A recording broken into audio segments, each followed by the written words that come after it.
Yes, countdown. And we're live. Hey, this is Federal Prison Talk. My name is Sean. If you haven't watched the channel, I've done time in federal prison. And I've been out about 4 years. I did 52 months for wire fraud. And this show is all about changing your life before prison, during prison, after prison. And if you're not going to go to prison, what are you watching for? No, if you're not going to go to prison, you can definitely learn what we're really like, people who do go to prison. We don't all look like gangsters on the corner hanging out at 3 a.m. And I have a guest here that doesn't look like that either. This is Rose, and we're going to talk about her life, how she turned it around, because I know she has. And we're here in Albuquerque, New Mexico. Rose, you want to say hello? Tell people who you are, what you do, what you're about.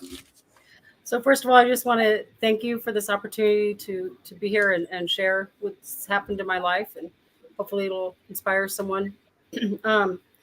So I guess I'm going to start sort of, at the beginning, so to speak. I had over 20 years of meth addiction that led me into a lifestyle that had a lot to go with it. A lot of people watching this channel can relate. So, I mean, I was involved in prostitution and a bunch of other stuff, theft. I went in and out of jail all the time for just different things, domestic violence, theft, just a bunch. Jail is worse than prison, if you ask me. Well, I was in and out, and I couldn't stay out of jail, really. Just kept going so many times, and so much had happened where, you're on addiction so much and everything spirals together with whatever you do, whatever it takes to get the drugs, I was making it and just making meth. And so it was. Oh, you were a cook too, huh? Well, my husband, my then boyfriend was a cook. and that's when they called it crank, I guess, back in those days. There's something before that, maybe. Yeah, that was before that. But I did, took a lot. Anybody that's ever done that before knows how much work goes into just, making a bag. Is a lot of work, a lot of hours of work. But anyway, so yeah. I was. But they can't hold a regular job. I get it. Yeah. I couldn't. Yeah. Yeah. I mean, it's twice as much work making that stuff, but I'm not thinking. It was my full-time job.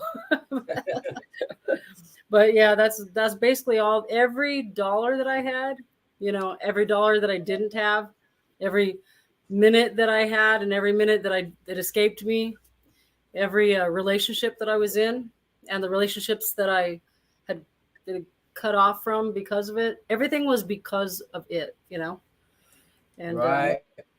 The crimes that I was involved in. I was a crackhead back when you were doing that, and then I made the switch. So I get it. I understand. Yeah. So when I go down the line for everything that I was doing, I think it was based on my use. But anyway, it taken a hold of my mind, and I started to hear voices in my head, and the paranoia just got to be too great, and I had physical illness along with it. So I was is it okay if I mention God on here or no? Oh, you can mention anything you want to. I don't care if you mention Allah or ISIS or anything you want to talk about, any God of your choice. It's my channel, but there's a few things YouTube has rules on, but I doubt you'll come even close to those. Okay. All right. So I started to think my life was going to end, felt like a shadow closing in on me in darkness, like something bad was about to happen or something. So the more ill that I got, and I began to start reading my Bible and everything. And it was telling me, I'd read different stuff like, sell what you have and come and follow me. That's what Jesus would tell his disciples and stuff. So stuff like that, I would read it. And I remember putting everything I had in a yard sale.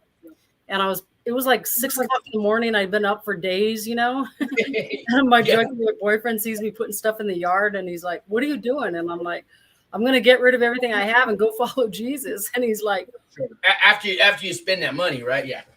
After, I was higher than a kite when I was saying this, but I had gotten so to the point where I really thought that I would give God a chance, because there's no other way to do this. I was like, I need to get out of my drug playground. I'd heard that so much. And then I finally said, okay, maybe that's what I need to do, is to just get out of here, So I put everything in the yard sale, like in a yard sale started. I don't have any. How many days did it take you to take that stuff out of a box? Just kidding. I know. That's exactly my point. My boyfriend comes out. He's like, "What are you doing?" He's like, "You don't even have enough." I go, I'm getting out of here. You know, I'm gonna leave town, go start a new life and all this and that. And he's like, he saw me. He's like, "You're serious, aren't you?" And I was like, "Yes, I am." He says, "Okay, put all this stuff back in the house. I'll send you on a one-way ticket to Albuquerque." So I said, "Really?" Okay. So I called my daughter and said, "Would you, that's how you got here. Okay. Yeah, that was in El Paso. Yeah. And so that was my drug playground. When I called my daughter, she says, I'm going to take off, I'm going to go start a better life. She says, yeah, he's like, "Is that okay with you?" And she's like, "Mom, I don't have my mom anyway." And I was like, I'm like, it's going to make a difference. Yeah. Yeah. So that hurt really bad. I mean, we hurt those loved ones. We don't realize it till after we can look back at it. Really, oh man, they've written us off so many times. Yeah. Well, my family, I can't speak about yours, but. No, it was true. And it hurt me bad. I hadn't realized it. I thought I was trying hard and she didn't know or stuff like that. And she knew. Hey, I just want to give a shout out here to Chicho blog. He's got 39 months that he has to go do the time. He's going to surrender November 1st. Hey, man, my number's underneath all the videos or something. Let's talk and try to get you prepared for that. But just thank you for watching. Subscribe, hit the like button. But, Rose, I get a lot of people like this on pretrial waiting to go to prison one day. You never know. November 1st, right around the corner. Yeah. Yeah. Okay. So, yeah, no problem. But anyway, so I came down to Albuquerque, and the reason why I really want to share this is because, see, a lot of people will get out of jail, they'll get out of prison, and they need to start they'll end up like in a new town. Sometimes you'll get released to a new place. Right. Yeah. People do that on purpose sometimes too. They forget who they come with. Yeah. You know who I'm talking? Themselves, right? Right, exactly. Well, what's crazy is that, so you get in a new town and is it going to, you're leaving your old drug playground. If you've been in prison for a long time or jail for a long time, depending on how long you've been out of the public and stuff, and you come back and you're like, you don't know anybody or you have to start fresh, but there's that old crowd waiting for you, your old drug playground that you want to catch up with and stuff. And so that's why I really wanted to share what I have to say, because I know I'm hoping that a lot of people can relate to this. So I know you have a lot to say. So I hope you get a chance to say it all. Yeah. How much time do I got anyway? As much as you want. I got an hour anyways, but if you want to wrap it in, if you want to go overboard, you want to go under, it's up to you. It's up to you. You make the call. We women like to talk a lot, so. and that's when you're sober and when you're drug free. Yeah, exactly. But anyway, I came here. So I was on a one-way ticket to Albuquerque, and I became homeless here. I was at the Greyhound downtown. Okay. I got kicked out of the Greyhound after a week and had 3 pieces of luggage. You didn't make it over to the war zone. You stayed on that side of town, the downtown part. Yeah, that's a whole nother culture, right? Yeah, it is. War zone? Yeah, it is. Well, I mean, that's where I stayed. That's where I ended up at, because that's where they dropped me from the Greyhound, and I didn't know anybody here, So I had some family members here, but they lost contact with me, and They didn't talk to me and all that. Yeah, so and I already know how the story goes. The guy that was going to save you and fell in love with and had you work. But if you want to tell it, you can. I've seen it 100 times personally. Yeah, but people have no clue what I'm talking about when you get off that Greyhound bus. Yeah. So what was cool about it was that I became homeless basically here in Albuquerque. What's cool about it is that everybody that I ran into in this town where I didn't know, nobody knew me. I didn't have like my drug playground here. I had 2 choices. I could either start hooking up with people and, start using again, whatever. But I knew that God was the one who was going to help me do this. That was what I was sure about, because I'd read a lot of the scriptures, and this was like my only chance. I was like, the only chance I could do this is so I'd give it a try, And so what I did was I'd run into people at the bus stops and stuff, and I would tell them right away upon meeting them that I'm not using, I'm here, I'm drug free. I'm getting my life right. That's what I'm here for. And how are they reacting? Oh boy, Sean, they'd give me they'd right away. I mean, many of them, you'd be surprised. They bring out a bowl. They tempt Oh, you. yeah. You're touching something they want themselves, but they're not. I mean, it's a whole. I could imagine what you stir up when you say that to people out there. Yeah, they felt like I was judging them or something, and right away they break out a big old massive bowl and something like that. Sure, because you're not going to be better than Don and I am. We're both homeless. Come on, here, hey, take this, hit this. I get it. Yeah. But the thing is, because I had told them that God was the one that was helping me, it kind of made me feel accountable to that once I told them it. So I'd say it right as soon as I met people. I was basically fighting my own. That was your protection then. That protected you. Yeah. Yeah. So that's what I decided to do every time I'd, run into somebody, and whether it was at the bus stop and, invited somewhere, I would be like, this is the deal as soon as I met someone. And it worked. I mean, days turned into weeks and into months, and the more sober I became, the more I was able to function, And you did this on the streets. Were you sleeping? Where were you sleeping at night? Or did you have a tent, a cardboard box, a shelter? What? So I was sleeping in yards and stuff like that, and on the street until I found a paint and body shop. So my mom knew an older man over here that had a paint and body shop. So you said your mom knew a man. Yeah, my mom called me up. Well, I talked to her, whatever. So you had a phone. You were homeless with a phone. That's. Yeah, when I left El Paso, I still had a phone. So because most people, they can't hold one for 4 days tops, I think, until they sell it. But you're sober. I'm just saying it brings back so many memories. I'm sorry. Keep going. Yeah, no, for real. But see, when I was homeless in El Paso, it was different. I was using then, but now I was trying to stay sober.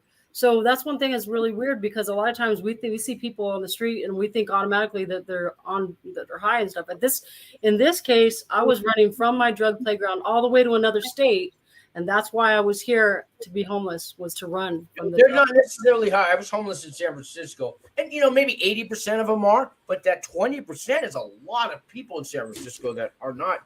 They're trying to get out of that. I get it. Yeah. Yep. For sure.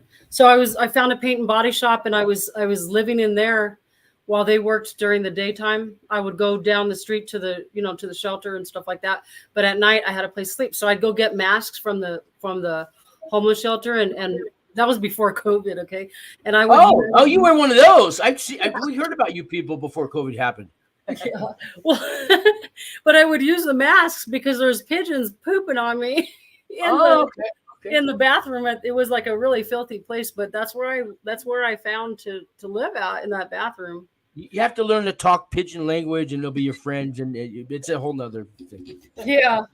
But that's what I was just glad to be away where nobody could, hurt me or nothing. So I was just kick it in there. Especially a woman, any, I don't care if it was the 60s or 1930s or the 2021, women out there homeless alone. It's not a, I mean, I'm glad I'm glad I wasn't a woman homeless. I was a man homeless, and that's scary enough. Yeah. Well, I did get raped at a shelter. That was in El Paso, though. But anyway. Really? So yeah, I was. Let me guess, by a staff member. Well, no, it was because a staff member knew that what was happening, and they didn't. Good thing we have people like that running our shelters. I know. It was sad. I hate to be sarcastic, but this is the world we live in today. Yeah. That's the stuff that's why I'm doing what I'm doing, and you're doing what you're doing. If you get into it, you can tell them how we met. Yes. We're getting certified to be felons with a what? Yeah, with peer support. Yeah, we're doing peer support now. Well, so what happened when I got off the streets, when I got clean, so my boyfriend that was living in El Paso at the time, remember I still have my phone, right? So he called me up. He said, how are you doing and all that? And I said, I'm clean, I'm still doing good. And he couldn't believe it. I was happier and more functional than I'd ever been. And so he said, you know what? I said, he's like, can you come and visit me? Can I go visit you? And I said, no, because I don't want to get high. I don't want to mess up, Oh, he's out there using still? Yeah, he was out there using still, but he bowed his head and prayed, when he was in his, in the middle of a batch that he was making meth. And he said, God, if you can do it for her, you can do it for me. And so he got his life clean. And a couple of months later, he calls me up and he says, "Can I go visit you now?" I said, "Yeah." When he came down, he saw that what God had done in my life. He couldn't believe it. And he was a 30-year meth addict. And, you know, Ooh, I mean, that's going back to the beatnik days of the 50s. If anybody knows what a beatnik is, put it on there. Yeah. I'm giving away my age. But yeah, so we ended up getting married, and my daughter came to visit, you know, and she couldn't believe she had her mama back. And so she moved down here, and then we started a church. We started a ministry called Heaven's Door. And that's why your email says that. Okay. Yeah. Go ahead and plug that church. Anything you want to talk about, it's all right. You have my blessing. So, well, Heaven's Door is like a recovery and just a community ministry that I don't even like to say it's a church, because one thing, we don't like that churchy thing, you know. Good. I don't like it either. We're just ourselves, and you know, and a lot of people are out of prison, out of or in recovery still, or out of recovery. You know, we're just a group of people that just want to give life a try with God, you know, and real people, real stories all come together. And so the other thing is, I got a job at Christian Counseling Professionals, is where I work at now. Oh, and do you work with Leroy Lucero? Yeah. Okay. Yeah. Okay. That's one. Yeah, he's my man. Yeah, he's my. He's a good dude. He's been on this show before. Oh, cool. Yeah. So I love working for them. I'm a community support worker, and that's how I met you, with right. Not through Christian Counseling, but through the OPRI training. Yeah. So we do peer support and all that. Yeah, so, guys, peer support. It's kind of like a social worker, but you've been to jail or homeless or prison, or you've had some kind of traumatic part of your life where you were. I'll say I was they used to call me the weasel. Everybody would run away. Now they don't run away. Yeah. But I worked for that. I worked hard for that. And she's worked hard for that, guys. So, and then you can help people. And yeah. So we help people coming out of jail that come out of that they're going to get out and everything. And they need to get like stuff going again, getting an ID, getting a job, getting training, getting a GD, whatever, housing. And you know, they bill Medicaid. And I think every 15 minutes we spend with somebody, they bill them for $90. So we're actually worth something, man. Right? Yeah, you know, who'd have thought this crackhead shit, $90 for every 15 minutes I talk to you? Wow. And then it's weird because my testimony about what happened in my life and all that has actually is become my resume now. I know. I can be proud. I've been homeless. I've been in jail 11 times, guys. Federal prison, homeless. I don't know, 3. I lost count after 3 times. Yeah. And you know, I use that as a positive, you know, and then I got through all that, man. You know, I'm the guy you want to hire. Forget those guys out in the lobby, you know. Yeah, right. Like, I've been in jail. How many times were you in jail? Don't ask. Don't ask. I only knew because when I went to prison, they said, "How many times have you been in jail?" He had my paper. I go, "I don't know, 5 or 6, maybe 6." He goes, 11. I was just wondering if you even knew. Right? Maybe more than a dozen. Try. But I want to share something about my son, because my son. Right. That's right. Yeah. So he's doing time, and he's going to be in there for a long time. But I was able to spend some time with him before he went in when I got to Albuquerque, after I finally got really cleaned up and sober and stuff. How many months did he get? I know feds use months as well. My son. Your son, yeah. He's gonna do 15 years. 15 years. Yeah. So once, like, after 10, they stay with the years. But wow, is he going to a penitentiary, to a medium, to load? You know, a camp? You know any of that? I'm not sure yet. It's just kind of fresh still. So hey, if you can have him give me a call, because that's what I do. I mean, I got all these things on the wall here, but I mean, I can help him. I answer a lot of questions and make the guy. Have him give me a call, please. Absolutely. It'll be beneficial to him. I will. Katie down here will tell you. Right, Katie? Katie's going through it right now. She's got a big case. And there's so many people, like, I've been checking out your show and everything, and so many people that are needing that. Someone to connect with, somebody that they can relate to, someone that's been there, you know. And what have you. Lawyers can't even tell you what how to use the bathroom in a prison, you know. Yeah. And there's a whole etiquette about that, you know. I did a show on it. I mean, yeah. But I do want to encourage people that if they end up in a state or a place where a town that they're not from, that they had to leave all their drug playground behind, everything. You can start fresh. You can do a new start. You can make it happen. As long as you set your mind to it and you say, this is what I'm going to do. And for me, it was God that helped me through my spiritual faith and everything that helped me through. That was the only way I could do it. But, the thing is, there is hope. It took me, let's see, for 25 years worth of my life messed up, it took me a couple of years and of just plugging away at it and staying. But you have to remove yourself from your playground. You have to get away from the people, Change that environment. Yeah, you kind of have to, man. I mean, I'm not going to go to a crack house and, detox. Okay. It's just not going to happen. Yeah. Yeah. That's the thing, is that so there was so much prostitution in my life and stuff like that, and so much theft. I mean, so many things I didn't get caught for, type thing. I'm from San Francisco, and I just been in Albuquerque a year and a half.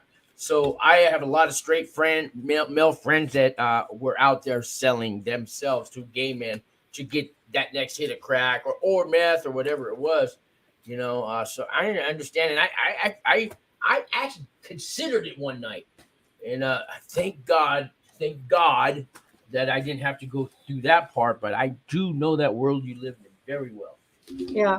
And you know what? There is a purpose. There is a purpose for each of us, and we may, even though our life goes in a different direction, and God has made us for something in mind. He has something in mind for us. And he already knows, he already looks at us and sees who we were meant to be. And so I know that realizing that I was somebody that was worth something. You were definitely worth something. And it took me reading the Bible. I know that now. You know that. I know you know that now. But when did that click in your head that you're actually worth something, even that much? Because we start off thinking, there's no way I'm worth anything. When do you remember when that turning point, that little spark, something, that miracle, that tiny miracle happened in your head? Yeah, I do.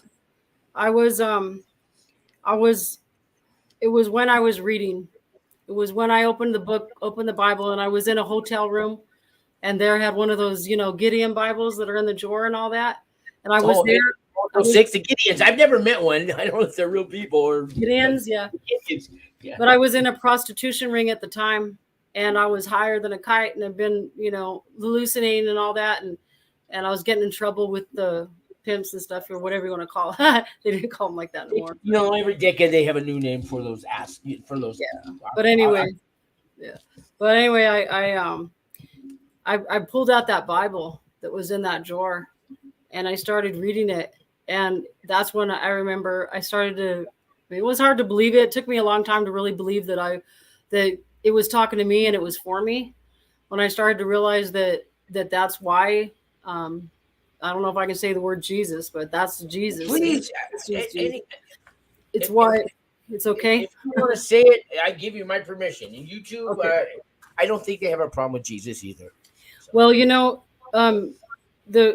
when I realized that he died for a reason was so that I could get a hold of God, so that I could be okay with God. Then I said, you know what? I don't care anymore. And I had my drug pipe and I had my Bible with me, but at the same time, I just started reading. I mean, you had one in each hand? I've never done that. What's that like? I literally did. I did. I had both, and I did both, and I was reading through that. Were you holding the Bible and hitting the pipe, or at the same time? I was doing that before. I was too afraid. I was too afraid to mess with God at all because of my drugs. But at this point, I was like, if I'm going to go to hell, I'm going to go to hell worshiping God. So let me just do it, And I started to read, and the more I read, the more I was able to put down that pipe. And it just started happening more and more and more. I started to say, wow, this is really cool. So hope started that way, Yeah. And I used to go to this bar. I've been in and out of AA.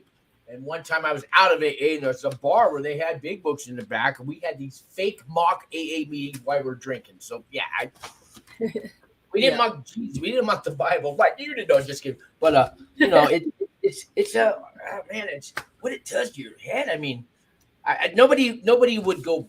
I've never seen anybody like completely sober and back to normal, back to reality. do anything like that. So maybe along the way, we just, we're still working out those brain cells coming back and all that stuff, and trying to believe in ourselves, let alone, something else, and, and help somebody else. That's a new concept for me. Yeah. I love it today. I live for it today, but that was a new concept, man. What do you mean? Yeah. Help you, but I don't get nothing out of it? I know, right? No, everything's turned around, and it's like so much freedom now. Feels so much better to have a life. I see somebody wrote in Jesus, Jesus, Jesus. That's cool. Oh, did it? Yeah. I was kind of laughing at myself because I was kind of like faking it when I asked if it was okay that I say it. I'm laughing to myself because I'm thinking, of course it's okay. If you had to ask for one, if I told you no, I would. If I were you, I would said no. I would have said, I delete the number. Really?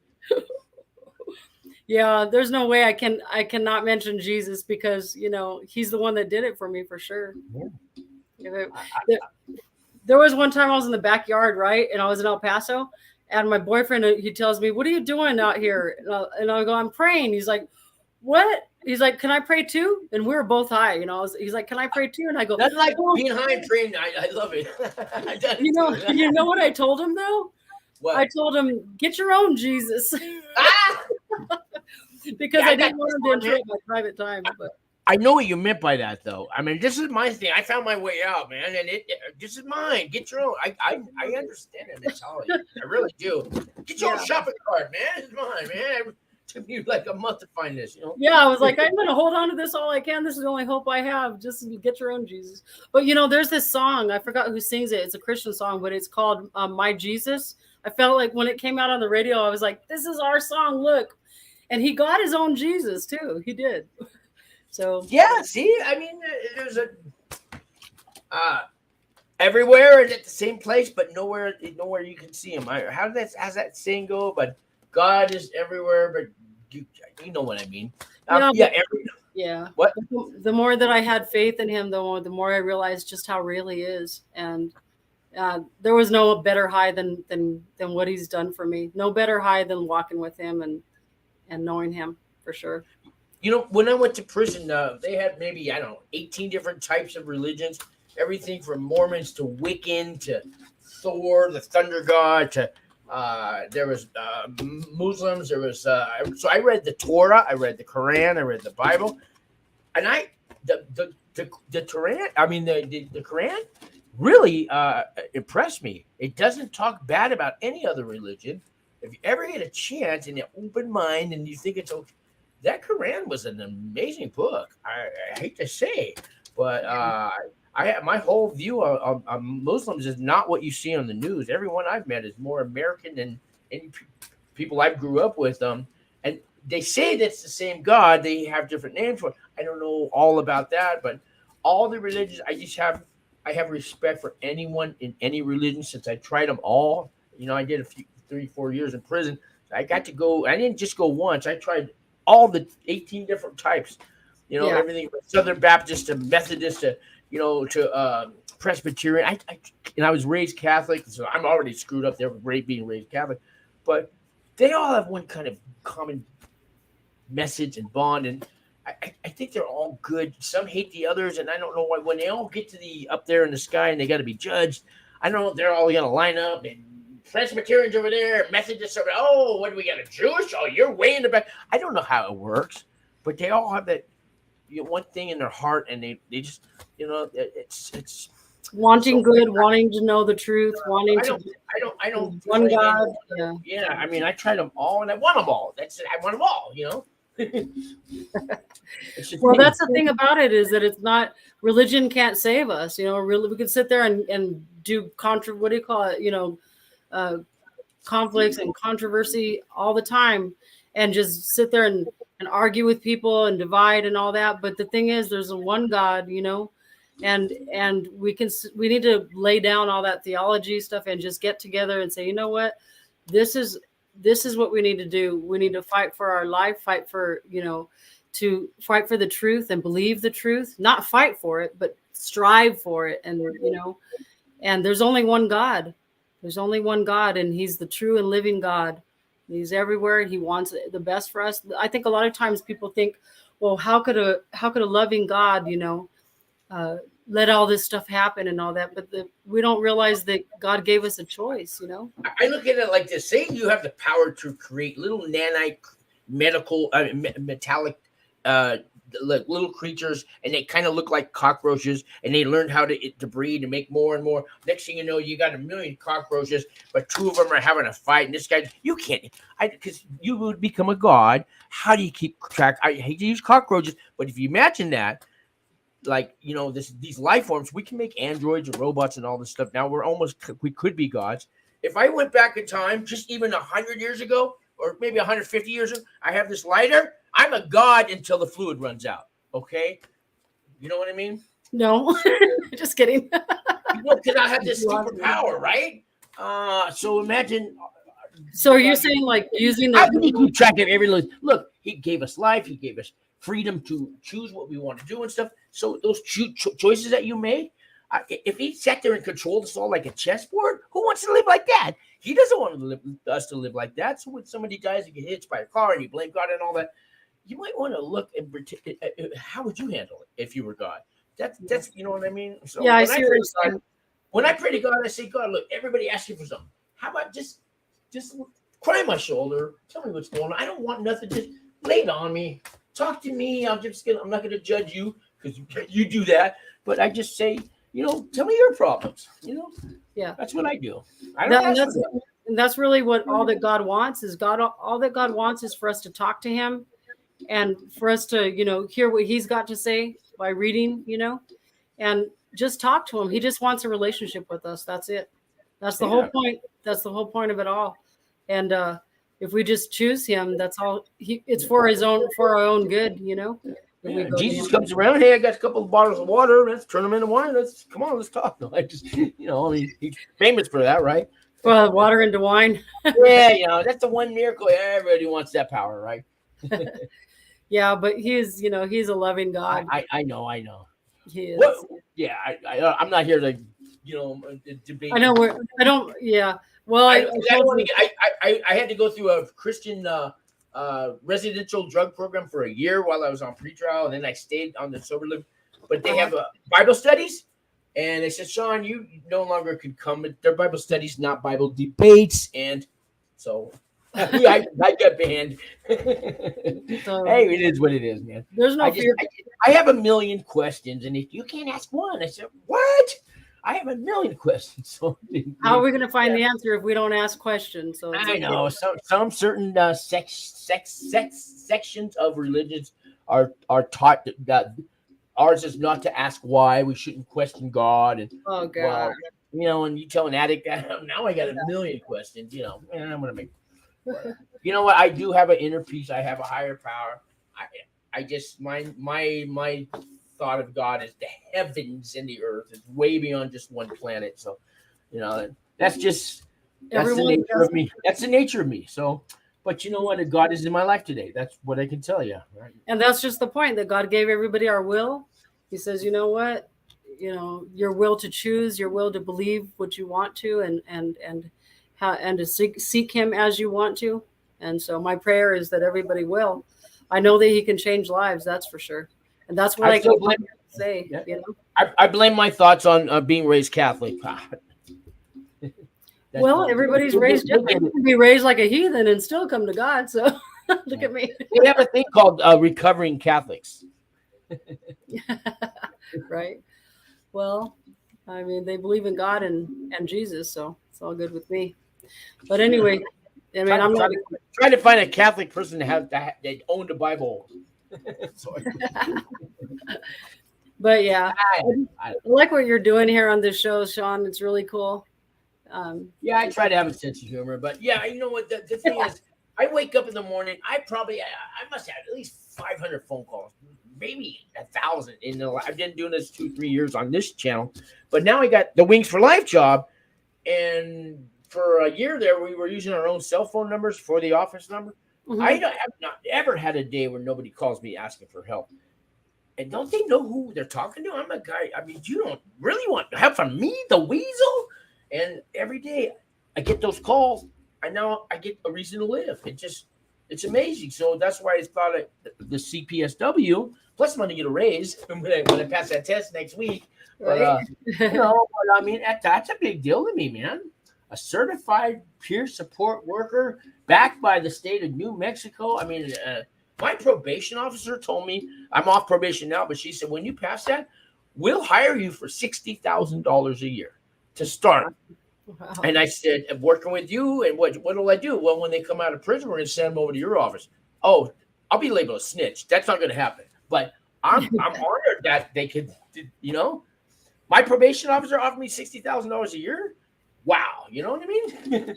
Right, that's really good. But not only that, the difference that you're making in the world, and it's awesome, I'd rather do it not my way, but it's not my way when I help people. This isn't me, guys. When all these people here, they all know. We've talked on the phone. All the Chicho, though, I don't think we've talked yet. But man, you got to give me a call. I mean, call me after the show. It doesn't matter, man. I don't keep hours. You know what I mean? And my number's on the bottom of all the videos. And if you need it, put a message on there. I'll put it on the screen. It's on every video. I don't hide. I got no more secrets. Yeah. I got none to hide. How about you, Rose? Do you keep secrets from anyone? Because I asked you earlier. You said you can use my last name. I said, what do you want? Anything you don't want me to talk about? I have no secrets. I have no secrets. It is what it is. So you're free. That's a freedom that you just. That's a freedom, isn't it? I know. It's I've been on the cops for years, but then now it's like everything's changed around. At first, when I first got clean, it was like so weird because where I used to always run from the cops, I mean, always had stuff that I hide. Now it's not. It is. That's the past. Now I'm able to. I'm free. I'm actually living free from all that. It feels pretty good to be legal. And not to have warrants and all that. And I know. Pull me over. I got time. Yeah. But be able to function right. It's awesome. I know. It's so nice. But, you got to be careful because, I get clients and they want to ride here and there. And I got to stop and tell them, well, before I let you in my car or the company car, we have a van now. If you have anything on you, I don't care if it's a pipe from 2 months ago that you scraped clean. You can't have that on you. I'm a felon. I got a rap sheet. I don't care if I'm off probation. And they go, well, I got this. I got that. Well, I can't give you a ride. I'm sorry. I don't want to take that chance. I've been to jail 11 times, always for some kind of, traffic. It involved me being in a car, getting pulled over, some kind of traffic stop. And I don't live like that. And today I can stand up for myself. And anybody, I don't care if there's somebody there's about a dozen guys I did time with that live here in Albuquerque, but most of them I don't have to ask, but once in a while, you don't have nothing, right? Because if I would have done that all my life, I would have never been to prison, but I've never been able to be I wouldn't have met you. I wouldn't have been a peer support worker. So it all happens for a reason. Setting boundaries is one of the greatest things you can learn how to do. Boundaries. Yeah. Setting boundaries for sure. So these people in the room, in your chat room, they're all on pretrial. I think most of these are. And 4 years for me, Katie's going on a year and a half. They all thought, oh, it'll be 2 months. I'll get a. No, they drag it on. And now they're doing it here in New Mexico with the no cash bail. Hear about a guy. There was a guy, he stabbed his girlfriend or something. They still let him out. And he said on the phone, he called her, if I get out, I'm going to kill you. And he got out and he killed her. And they're still letting people like that out. So imagine that on a big nationwide federal scale, and here they are in the room. So I know what they're going. One day you go to prison, you don't know when it's going to be. It's really tough, Rose. Yeah, I can only imagine. I know like I said about my son and everything. It's been tough. Yeah, he was on pretrial. I guess he was out on pretrial. Some people are locked up the whole time. No, right now he's been locked up the whole time so far. He hasn't. So he has a violent charge, probably, right, or something like he robbed a bank. A couple of years fresh still. So that's harder to fight it. So he's locked up right now as we speak. Yeah. Mm-hmm. Oh, I wasn't aware. So I still want him to call me. I'll take the call. He's not out. He's federal though, you said, or state? State right now, but he would. Yeah. Right now, what does that mean? The feds are picking it up. He has a bunch of stuff. I don't know if I should talk about his stuff right now. That's up to you if you want to. But I got people in this room that were here 2-3 years ago, did their time. They're already out. There's a couple ladies that started their own prison channels. I helped them. They started them before they went in. Now they've done their year, 2 years, whatever. They're out. They got channels. I have some videos where there's 10 channels all in one room. I started reaching out to all the other guys. So I got a whole force of people that could help your son or anyone like your son. Just people have been through, I guess you could, instead of peer support workers, people who have done time support workers who don't get a paycheck but still want to help and have a YouTube channel, if that makes any sense. Wow, that's awesome that people do that. There's a bunch of us out there. Yeah. We have a little chat. We have a little message board on Facebook. It's United YouTubers, federal and state United YouTube. It's something like that. But we have a place we hang out, a message board. We have sometimes we have get-together. We have get-togethers at people's houses if we live close enough. But we're all over the country. Yeah. So I have at least 10 people through Heaven's Door Ministry. I have about 10 people that we're connecting with that are doing time, about to get out. Got somebody in a couple. Wow, really? Yeah, so definitely get them connected with you. I would love that, and I will write them back. Do they have emails in the state? I don't know, but either I'll write them back, or call them back, I'll email them back. Okay. Yeah, and when they get out with Wings for Life, I can get them housing and jobs. They gave me that position because I wanted it. That's our new thing this year. So you need food, shelter, and clothing when you get out of jail or prison, I believe, and a job. So right on. What about you? What is your tell me about your organization? Your organization. Which the one that I work for during the week, or yeah, I know you have different ones. Yeah. I guess one with a paycheck. Is that the main one? But the one with the paycheck, and then tell me about the other ones too. Okay, so Christian Counseling Professionals is we bill to Medicaid, and we have counseling where you meet with the counselor at least once a week or at least once a month, actually. And if you're doing that, then you get the community support program, which of course is an assigned CSW working through a treatment plan that renews every 3 months. You get to all those things, from step one, kind of like what you're doing with the guys when they get out of jail and all that with Wings. It's with us, it can be from any situation, but getting your ID, getting housed, getting jobs and all that. So we have that program. Then we also have IOP, which of course is intensive outpatient program. That's outpatient, yeah. We have recovery. So when you say intensive, is there a like intensive as opposed to not intensive? Is there another one? Yeah. So the IOP is 3 days a week, and it's 3 hours a day, and it's of course drug testing. And then the other ones is like recovery groups. So just basically. So when I got out on probation, federal don't have parole anymore, but I got tested 2-3 times a week. So what difference from that probation officer testing me as opposed to you testing? Now I know the answer, but I want to hear you say it. So the IOP is for us is basically when you want your family members and stuff, and it's just for your own records. It's not, we don't really connect with the PO officers unless somebody puts in an ROI and they want us to talk, but the probation officers are already testing all the time, right? Yeah, right. So I get, I'm not saying that we're going to sit you out and come to our program. No, I meant, why would I want to do your program? I'm already getting tested 3 times a week from my PO. Yeah. I know why. I would want it because POs don't care. You care. That's my answer, but I want to hear yours.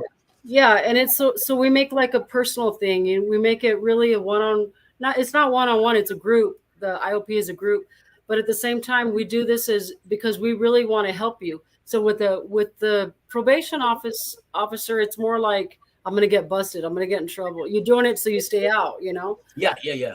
But when you do it with the IOP program that we have, it's more of a personal goals and stuff, and you're like, okay, I really am going to try to do it this week, and be sober. So you're doing this for yourself, and you're doing it for your family members. A lot of times you get out and they don't believe you that you're clean or stuff like that. So it's something for yourself, Yeah, I've been, I think, 11 residential treatment programs, not to mention the IOP.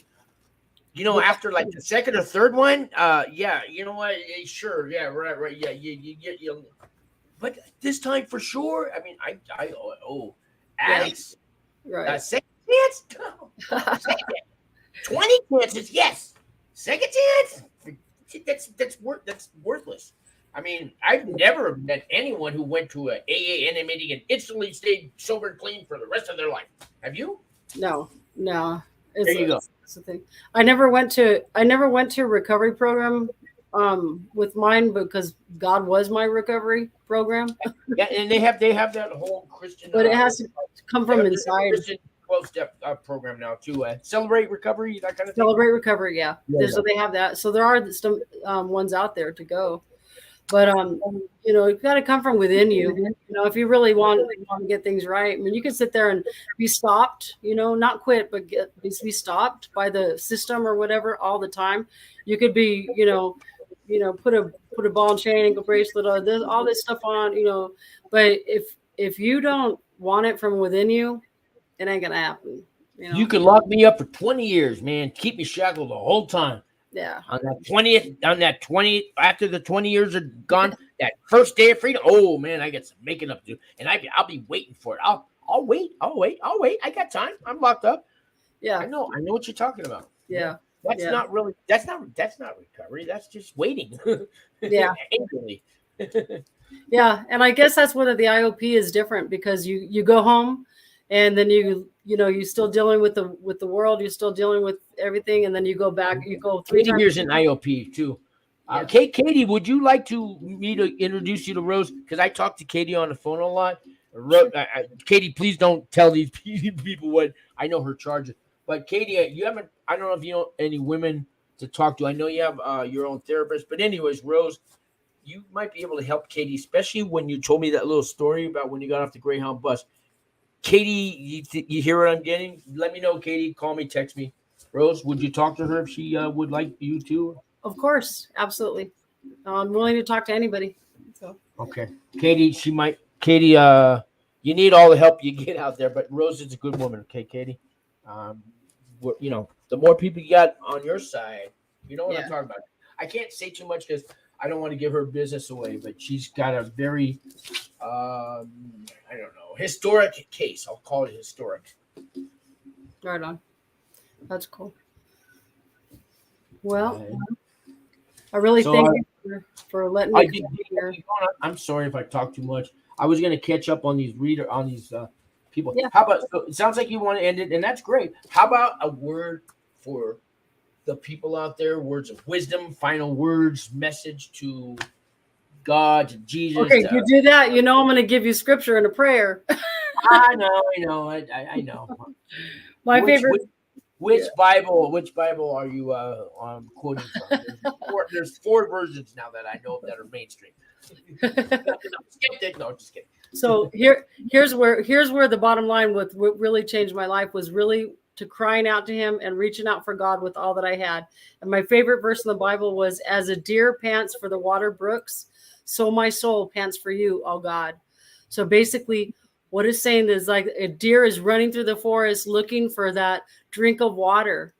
That's the way my soul pants for God.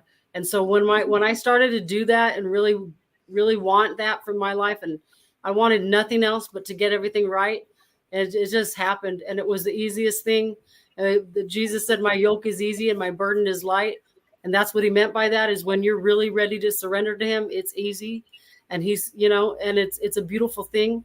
And I will never turn back anything and any part of what I've done with God. I will never give it back. I will never trade it. It's nothing. There's nothing in this world that compares to what God, the peace that God has given me within me, and the joy, and nothing else is better. And I want to tell you that if, no matter who you are, if there's anybody listening out there, if God has, been knocking on your door, give him a try, give him a chance, because, and however you reach out to him, start looking for him, he will help you, and he's your creator, and he wants to be, he doesn't want you living a bad life or anything the rest of your life, or living in hell on earth or nothing like that, and he wants to save you not only for now, but for eternity. So I'll be praying for all of you. And thank you for this opportunity, for sharing my story. Thank you, Rose. And Rose, I know Rose didn't get really deep to where she came from, guys. She's a walking miracle. Because Rose, I mean, imagine how old were you when you got off that Greyhound bus? Just that's the last question I'll ask you. So I was 47. So that's kind of maybe you've given up by then to take a Greyhound bus to a town you've never been in. Look at you today. I thought I was going to die. I thought that was the end of my life. I really did. Like I said, I was hearing voices in my head, and I was just really, really paranoid. And I mean, the times that I went to jail so many times, and each time it just got worse and worse. And some of the things that I did was really crazy. I mean, you better hold on to Jesus, because without him, girl, you need him, and he needs you. So thank God that you found that way. I mean, the mental illness that I had. It was a death. That was a death trip you took to Albuquerque. Yeah, I think he came here to die. Right? I thought that I was. Yeah, I didn't. I had no. I mean, I cannot believe that God really did do it. He really did change my life around, because I would still be on the streets. I would still be homeless. I mean, I was real quick. I mean, didn't want to get back into it that much, but I want to tell you something. I told you one more question. I'm sorry, I lied. I know. I know I was gonna lie. But what it was is, one time I was when I was in El Paso, what really had got to me one time was that I used to collect rocks, and I was looking for rocks because they had energy in it and stuff. And I was picking my shirt up like this, putting the rocks in my shirt, walking around. And I didn't realize is that people, the cops started forming around me, and neighbors started coming out and stuff. And I didn't know until I got downtown that what they thought that I was going to hurt somebody with those rocks. And they took me downtown. And then I didn't even realize that I didn't have my pants on that whole time. I was out there without my pants on, collecting those rocks like that.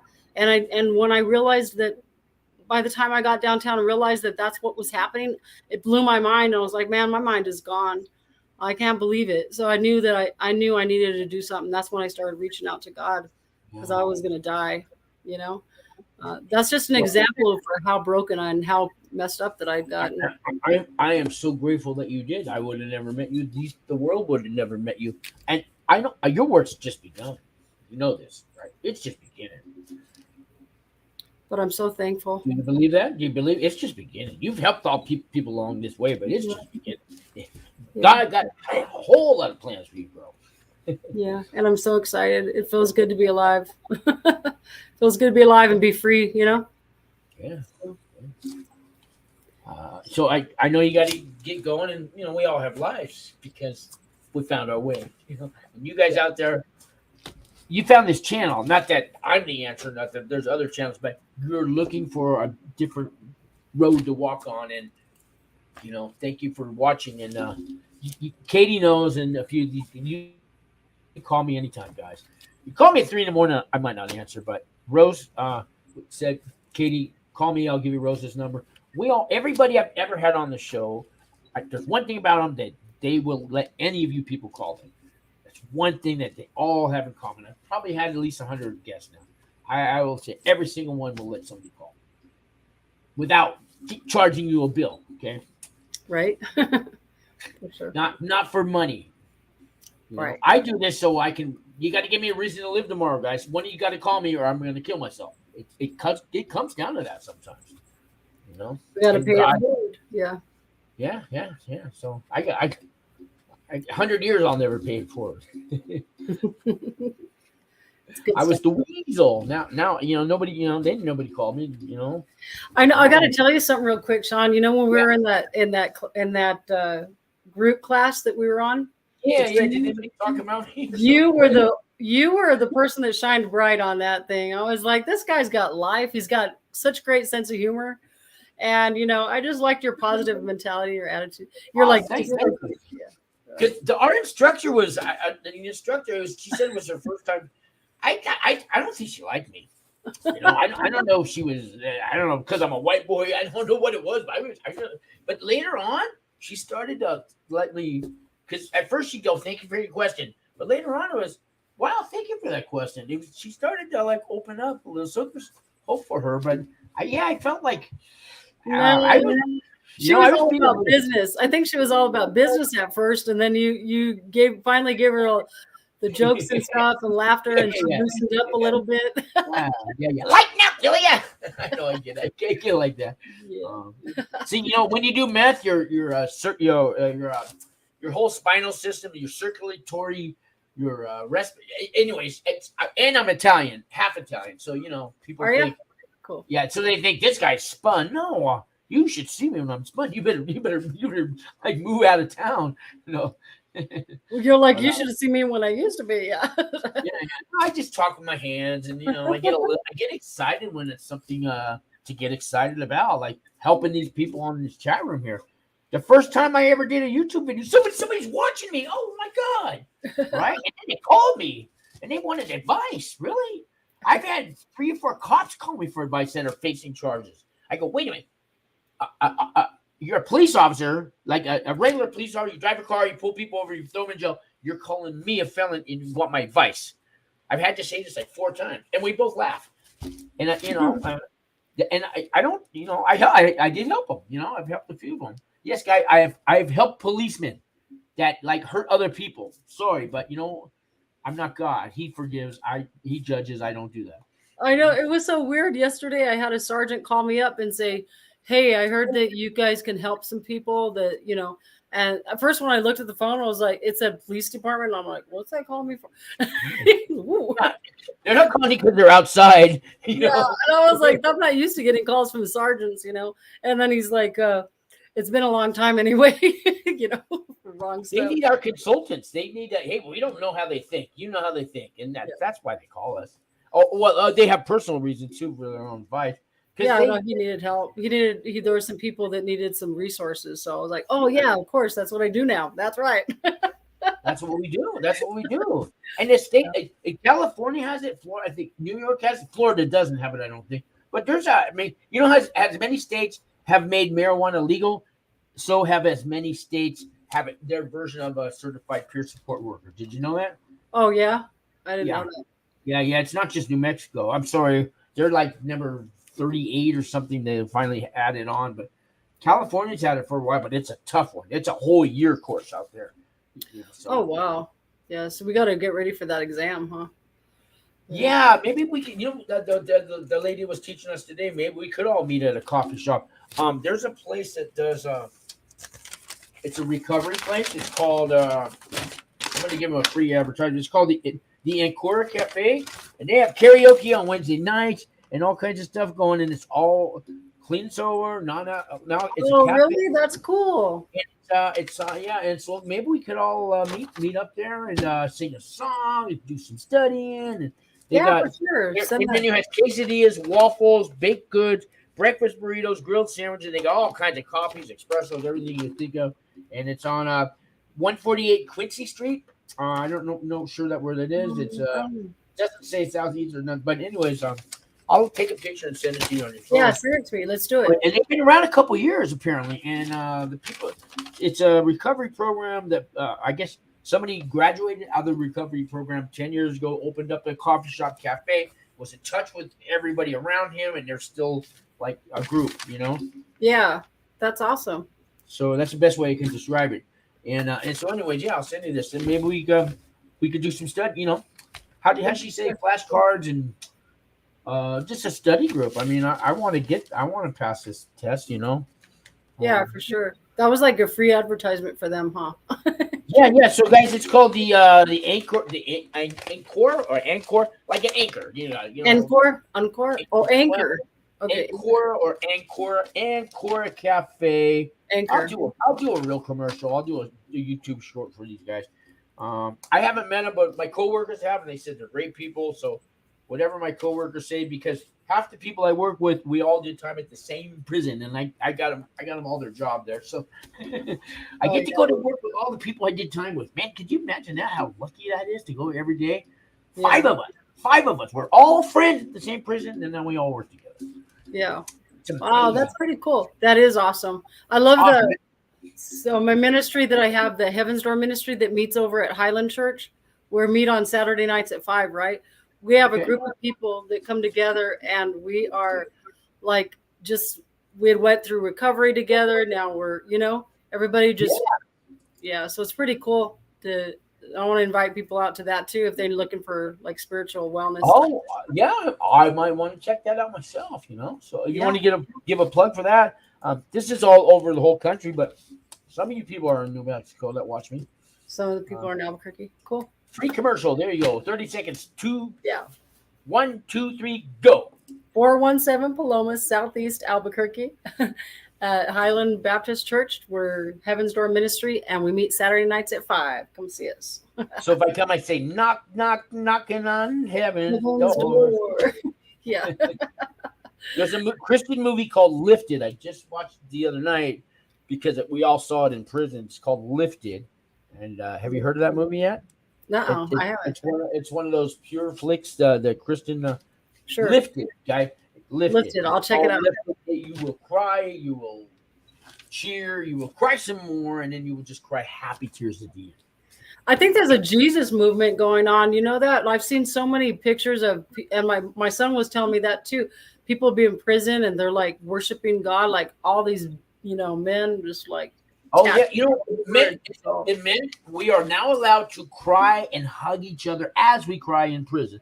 Only for certain things, like somebody in your family dying, somebody takes your honey bun, you cry, you're still getting shanked. But we have made some progress. Yeah, I think this world's doing it because they have to. I mean, gosh, it's getting crazy out there. So that's going to rise up too. That's amazing.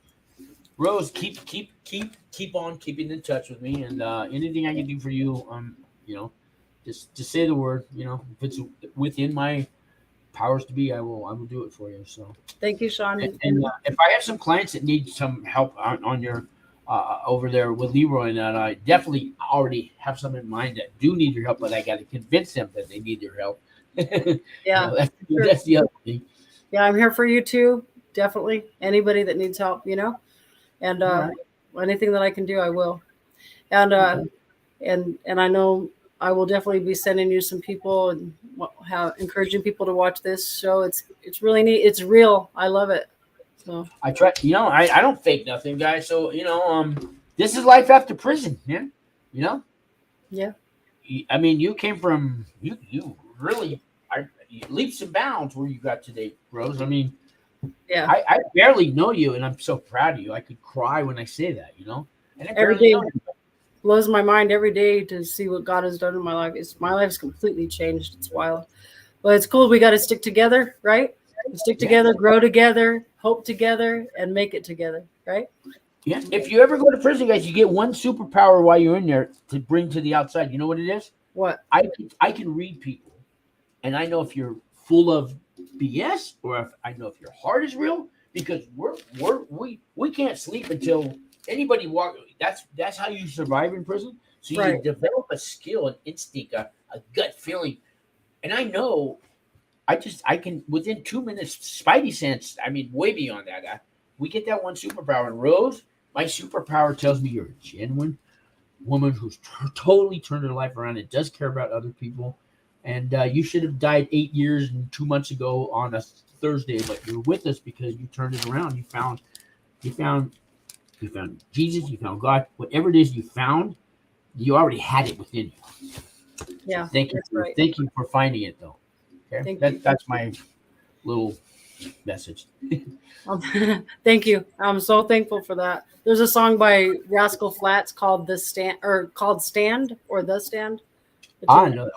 Yeah. It says, take everything that you're made out of. One day you're going to take everything that you're made out of and you're going to stand. And that's you found the right door. You found your path. You found your way. Whatever it was, it rained, so it made you go left. Whatever happened, and thank God you found it. Thank God. Yep. For sure. And when you found it, you didn't like turn away. You found it and said, "Yeah, that's what I've been looking for." So. Yep. Never letting that go now. Oh, wait. I'm getting all philosophical, but that's not a word, philosophical, but it is now. Some people probably called in and said, what? Or checked in and said, is this the right channel? Praise God. Hey, see, we get out of prison, man, and you never know. You never know. Or I can go down to the corner and hang out with the other thugs and stuff. Hey, what's going on? Talk like this, hey, let me get 50 cents for that soda. You want me to? That's how it used to be, guys. Really. I know you look at me now, you can't tell. How are you? Do you remember how you were? Yeah. Oh, yeah. Did you have a little kind of talk? I couldn't even. Can Yeah. Can you do an impression of yourself back then? Well, no, I can't. I don't want to. I like to make fun of my old self. It helps me. It helps me. That's all I can tell you. So I was so paranoid, man. I mean, I don't know which version do you want? The paranoid one, the one that was. Do you have $1? No. The slutty one or the. Oh, yeah. Which version? Oh, you've been working out? The guy's 500 pounds, right? Yeah, the confused one, the mad one. I mean, I used to walk into Walmart and get so crazy in there, I couldn't know which way was up. You always get thrown out. See, now we go in there. I called it the Sanford and Son, right? I'm coming to Elizabeth. I ordered a 911 call, and they're all looking at me, and they're all running out the door. But I was good. I was a decoy. A decoy. I'm coming to Elizabeth, and so I'm faking a heart attack. If you guys don't know Sanford and Son, well, they go in there and do their. He's always having a heart attack. He's talking to his dead wife. I did that when they cleaned the store out. Yeah, that's why it was a weasel. Oh, okay. I could do a good distraction there to people. That's funny. Every time we go to Walmart's now, like if I tip the checkers. I tip them 10% every time. They go, what? You don't want to know, but please take this. It's your money. Keep it. I tip them. I owe them. That's funny. Yeah. They don't know what's going on. They're like, what? I'm not going to tell them either because I don't want to go back. I don't want to go back. Just like, take the money. Shut up and take that tip. That's funny. Yeah, I do go. Don't go to Walmart with me. How much is that? $131.94. I don't know how to add that. What? How much? Here's $20. Yeah. I stole a lot of money from Walmart. So, faking my heart attacks. I could say the Charles Manson. I never killed anyone in my life. No, I just laid there pretending to have a heart attack while they stole $2,000. You really would do that? Wow, that's wild. Yeah, I faked. I was pretty good at it too. So man. And then miraculously, I walked and ran out of the store. When there's a time when they all kind of get up and see if you run out. Yeah. Right before the ambulance gets there, they're almost like lining up to let you run out. It's really strange how. Oh, the tricks of the trade, though, huh? Yeah. I don't want to ever do that kind of stuff again. Talk about how hard you work, like make cooking and making. It's hard work, man. Yeah. Yeah, and you don't get no Grammy or Emmy at the end of the year. I mean, no. Nobody. You don't get any recognition. You just lose everything. Yeah. Right. You end up losing everything anyway. So. I love Katie in the comment section. I'm checking her out. She's funny. Katie's she's gotta wait to kind of get almost her at least her plea deal going before she's gonna come on the show. She has a lot to say to educate the world about what she's charged for. Because Katie, you definitely woke up me. I mean, I had that one-sided view, and I never really argued about it. That's the way it is. You opened my eyes, Katie, and and like you don't believe now, man. I want to fight for you, Katie, because there's a humanist. Like we were talking about the human part of that human heart that we all have. And when you talk to Katie, Russ. Katie, please call me and I'll give you Rose's number because I think she'll open your eyes to something too, Rose. I can't say what her charges are. She can, but I won't do it, Yeah. I look forward to talking to her for sure. Plus, when that life you lived out there, it's close to that. It's something, I mean, it's similar, but it's not. And you guys, you'll know what I mean. Call me in 5 days. Oh, Sean, I know exactly what you meant now, but you couldn't say it on the air. Okay. That's why I'm asking Katie to call Rose because I know Rose will have your back, Katie, and I know you'll have our back. And Katie, when they make that movie of the week about you, I want to roll. Yeah, I mean, all of us have our own story, and I know that when we go through that stuff, we go through it for a reason, so we can connect with each other and can uphold each other and give each other hope, we share our story. That's the important thing. Yeah. Each of us share our story on the real. I'm going to be 60 in about 6 months, guys. So I should have been dead 20 years ago, at least 20 years ago, at the latest. So that's a God thing. That's beyond my. I'm not here on borrowed time, by the way. I'm here because God has a plan for me. That's right. It's not borrowed time. That's right. You think that expression does not apply to me? Have you heard that expression? You're here on borrowed time, Rose? Yeah, for sure. It doesn't apply to you either. No. You're here because you got a lot of work left to do. I used to have on borrowed time, but now not anymore. Not anymore. And I hope that you guys know what I'm talking about. I am not here on borrowed time. If you think I am, you can call me, but I think you should call a therapist or call God, because you're not here on borrowed time either. If you lived long enough to tell me I'm on borrowed time, somebody got a plan for you, man. That's all I can say. Because you're watching me, yeah, you gotta. I can't tell you the plan because I'm not God. But God does have a plan. He does have a plan. And I don't want to get in my preaching, because when I say God, it's bigger than all of you. Well, He created us, so there's a verse in the Bible that says, God works all things together for good to them that love God and are called according to His purpose. So when we have a purpose to help others and to pay it forward, what He's doing, and it's awesome. And, well, I think I'm hungry. I worked all day, and I had a turkey sandwich around 11 o'clock. What time is it now? So I need to get going too. Rose, I know you were going to end 20 minutes ago. I'm sorry. Yeah, it's okay. I enjoyed it though. Thank you for having me. You bet. And any of your friends want to come on here, and you want to come with them, or whatever, you want to do another show, or you want to start your own channel, I'll give you everything, my knowledge, help you do that. So anybody out there want to start a new YouTube channel? Because there's 5 or 6 people that used to come on here and went to prison. They have YouTube channels now. I had a little part in that, and I'd like to have a little part if you guys want to start running, even before you go in. So you're awesome, Sean. You really are. Keep doing what you're doing. It's awesome. Thank you very much. All right, guys, like, subscribe, leave a comment. If you want to see a video about something, I don't care if it's how to do a yo-yo, walk the dog trick, or whatever, just put it in the comments, and I'll try to make it happen. Rose, final words. Thank you all. God bless you all. Be praying for you. Take care. All right. Good night, everybody. Good night. Give me my age way again. All right. Thank you.